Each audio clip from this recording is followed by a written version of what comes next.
Tudo bem com você? Espero que sim.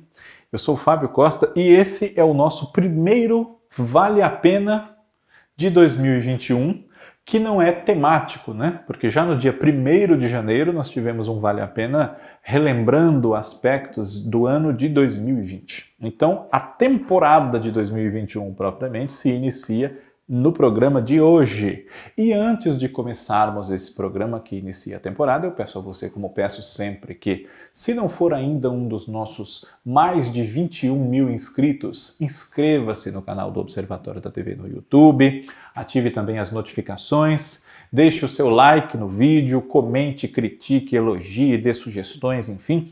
E também acompanhem no Spotify, no SoundCloud, no Google Podcasts, enfim, os conteúdos do Grupo Observatório também na sua plataforma digital de áudio preferida. Isso posto, abrimos 2021 no Vale a Pena com uma rememoração da carreira de uma atriz muito talentosa, muito querida, que agora também tem ainda mais fãs graças às suas muito espirituosas e felizes intervenções nas redes sociais, né? E que dispensa comentários sobre o seu grande talento. Falo eu de Vera Holtz. Vera Holtz já se tornou até um hábito meu aqui, né? Que quando eu vou dizer para você que acompanha os nossos vídeos o nome de batismo dos artistas, né? Essa frase já é quase um bordão, né? Vera Holtz se chama Vera Holtz mesmo. Vera Lúcia Fraletti Holtz, nascida na cidade paulista de Tatuí no dia 7 de agosto de 1952. Portanto, agora em 2021, ela vai completar 69 anos de idade. Né? Filha de uma dona de casa, dona Terezinha, e do professor José Carlos Holtz. Né? Ela por pouco não seguiu os passos do pai e foi ser professora primária também. Né? Chegou a dar aulas, né, para ter o seu próprio dinheiro, ainda jovem, quando não tinha se dedicado totalmente ao teatro e ao cinema e à televisão, enfim, né?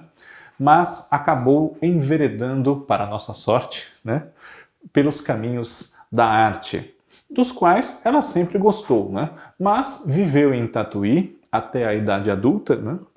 Chegou a dar aulas antes de se dedicar ao teatro, como eu disse, né? Aulas focadas em desenho geométrico, por exemplo, né? Que foi uma especialização da sua formação após o curso normal que ela concluiu ali no final dos anos 60, princípio de 70, né? E depois resolveu se mudar para o Rio de Janeiro. Né? Ela chegou a ingressar, a querer estudar na Escola de Arte Dramática da USP e depois, quando se transferiu para o Rio de Janeiro, quis continuar os estudos na Escola de Teatro da Unirio. Mas a profissionalização cada vez mais intensa, graças ao seu envolvimento com diversas montagens amadoras e depois profissionais, né? Ela participou, por exemplo, de espetáculos do Grupo Tapa na fase carioca, né? E na segunda metade dos anos 70 já teve participações em peças bastante importantes, como Tribobó City, ainda amadora, digamos assim, né? Uma peça de Maria Clara Machado, na qual ela vivia a Maria Belezoca, salvo engano meu, e ao final da década, em 79, fez a sua estreia profissional na peça de Oduvaldo Viana Filho, Vianinha, Rasga Coração, ao lado de, entre outros grandes nomes, Ari Fontoura, Antônio Petrin e Raul Cortez, de quem Vera chegou a ser assistente pessoal, uma secretária particular ali durante o dia a dia da montagem de Rasga Coração, né? Convivia bastante com Raul Cortez e sua esposa da época, Tânia Caldas, e essa aproximação rendeu a Vera uma pequena ponta na novela que Raul Cortez fazia na época na TV Globo, isso já em 1980, Água Viva. Né? Vera Holtz, no decorrer da década de 80, fez algumas pequenas participações em televisão, por exemplo, nas minisséries Quem Ama Não Mata, de 1982, e Parabéns para Você, de 1983, ambas produzidas por Daniel Filho, né? E dirigidas por Marcos Paulo, né? E também por Denis Carvalho, no caso de Quem Ama Não Mata. Ela fez uma babá em Quem Ama Não Mata, fez uma vendedora de loja em Parabéns para Você, né? E nessa época participava de programas, assim, pequenas participações na dramaturgia da TV Globo e de outros programas na TVE do Rio de Janeiro, a TV Educativa, que há alguns anos nós conhecemos pelo nome de TV Brasil, né? Pois bem, a primeira novela, efetivamente, de Vera Holtz veio quando ela já fazia teatro há bastante tempo e já tinha também estreado em cinema, né? O filme Fêmeas em Fuga, de 1985, foi o seu primeiro de mais de 20. São quase 30 participações em cinema até aqui, entre as quais nós também podemos destacar os filmes Capitalismo Selvagem, Malas Artes, O Menino Maluquinho e Berenice Procura, este último baseado na obra de Luiz Alfredo Garcia Rosa, né? De uma série de livros de suspense, livros policiais, de um autor brasileiro, né? Conheçam também, se vocês não conhecem, que os livros são muito bons. E Vera Holtz, depois dessas participações breves em minisséries, até algumas novelas, né? Ela fez a sua primeira novela inteira na TV Globo em 1989, que foi Que Rei Sou Eu, de Cassiano Gabos Mendes. Ela vivia a Fanny, a assistente, pau para toda a obra, braço direito do maquiavélico Ravengar, que era Antônio Abu Janra, que Vera Holtz, nessa altura, já conhecia, né, do seu dia a dia de teatro. Nos anos 80, ela participou de espetáculos também bastante importantes, que foram credibilizando-a junto ao público, né, como o Teatro Musical Brasileiro e também Electra Concreta. Respira Creta, né? Tem um espaço. É um trocadilho, né? Um nome bem inteligente.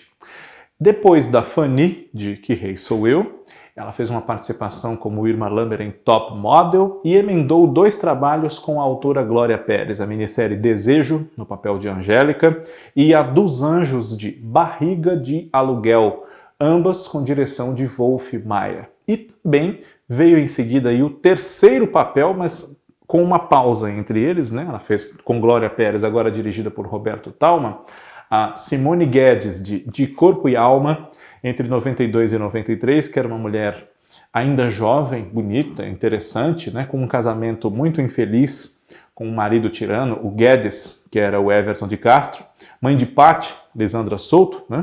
E ela redescobre o amor e o aspecto de potencializar o seu desejo sobre os homens, né, dela ser uma mulher, se redescobrir como atraente, interessante, bonita, com o personagem do Guilherme Leme, que era um dos rapazes que se apresentavam no Clube das Mulheres, né?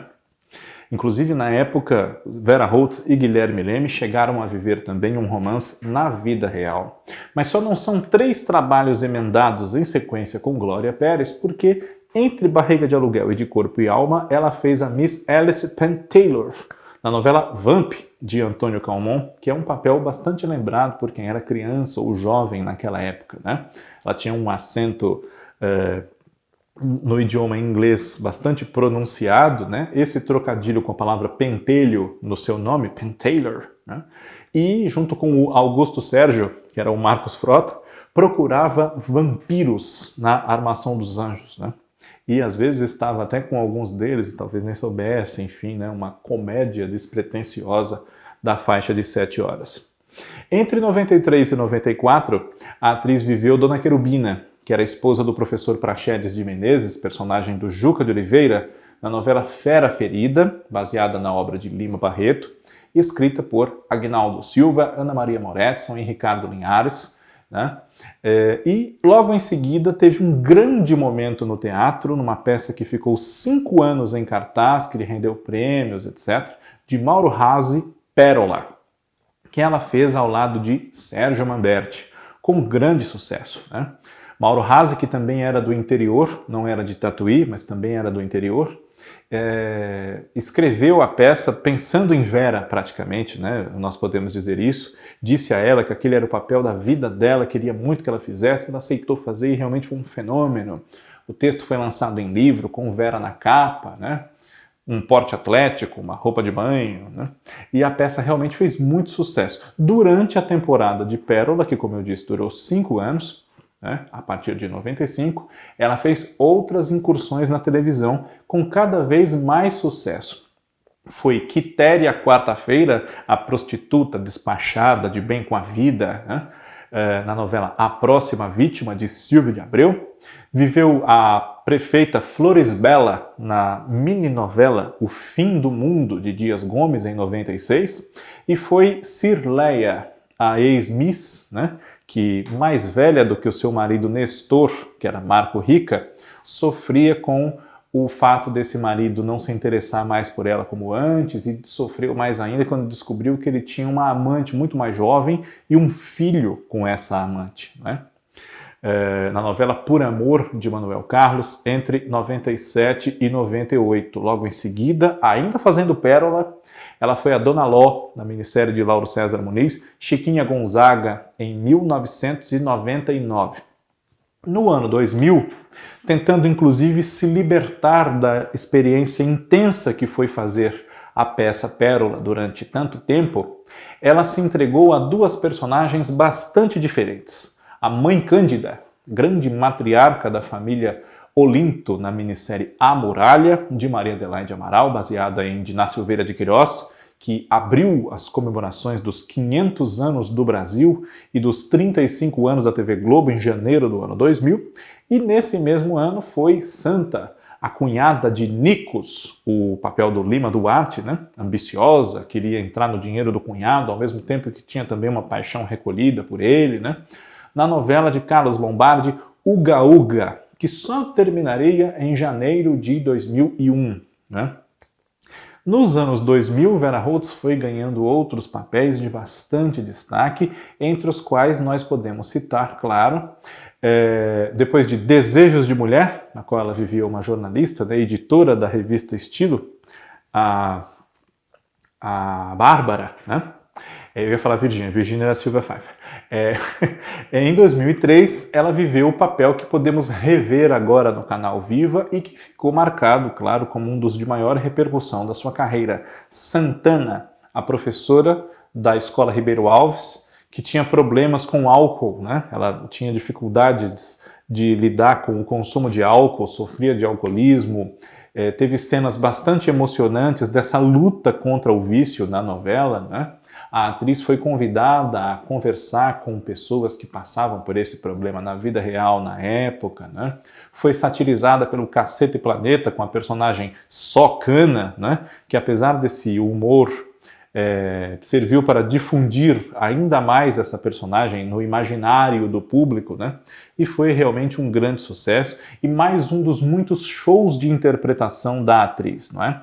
Em 2004, ela foi a Generosa em Cabocla, que idolatrava, nessa novela de Benedito Rui Barbosa, a partir da obra de Ribeiro Couto, idolatrava uma filha que havia largado a família, né, a Rosa, que só aparece nos últimos capítulos, vivida pela Vanessa Gerbelli, e acabava desprezando um pouco a filha que havia ficado com ela e que não era parecida com a Rosa, a Tina, papel da Maria Flor, né?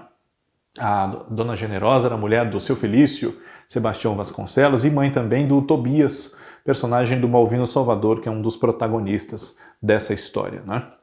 Depois, em 2005 para 2006, ela viveu Ornella Sabatini, amiga de Bia Falcão, Fernanda Montenegro, a grande vilã de Belíssima, de Silvio de Abreu, autor com o qual ela se reencontraria em 2010 vivendo Maria Candelária Lobato, ou simplesmente a Candê, que tinha uma barraca na CEAGESP, né, a nossa CEASA, aqui em São Paulo, e era mãe de um dos vilões de Passione, o Fred, papel do Reinaldo Gianecchini, né? Era também mãe da Felícia, que era a Larissa Maciel, e dizia-se mãe, mas na verdade era avó da personagem da Bianca Bin, né?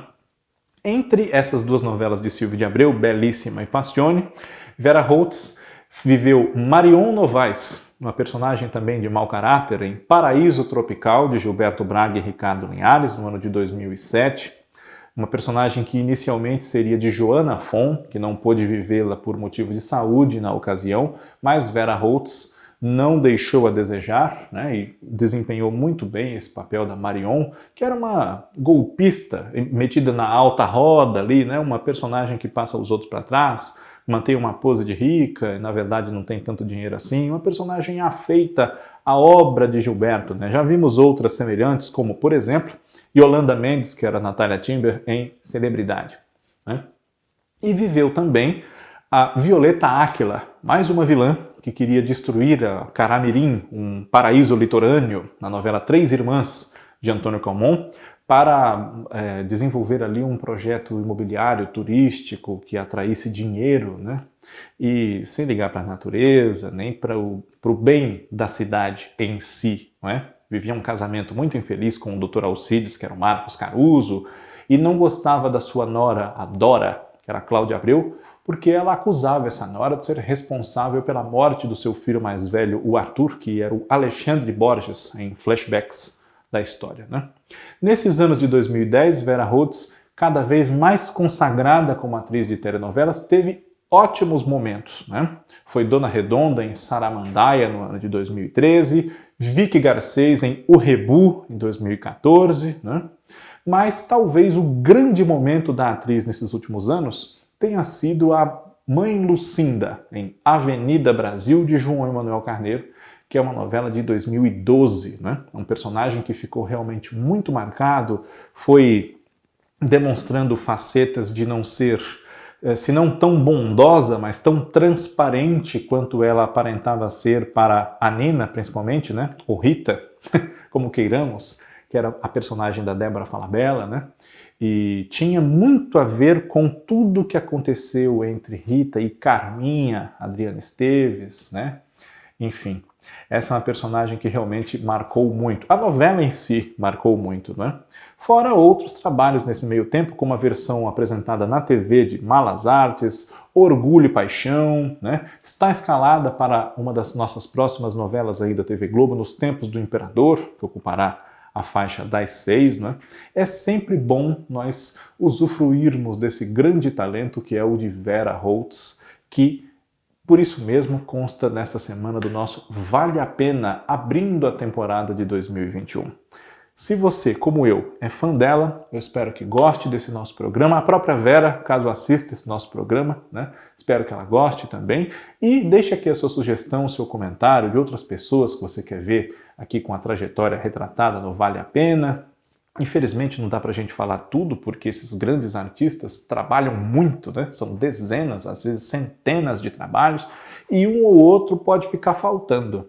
Mas fazemos sempre esse panorama para que você que não conhece ou que conhece e quer relembrar, tenha essa oportunidade de ter esse contato a mais com as carreiras, as trajetórias das pessoas que constroem a nossa dramaturgia aqui no Brasil. Na próxima semana tem mais. Um grande abraço, obrigado pela sua audiência e até lá.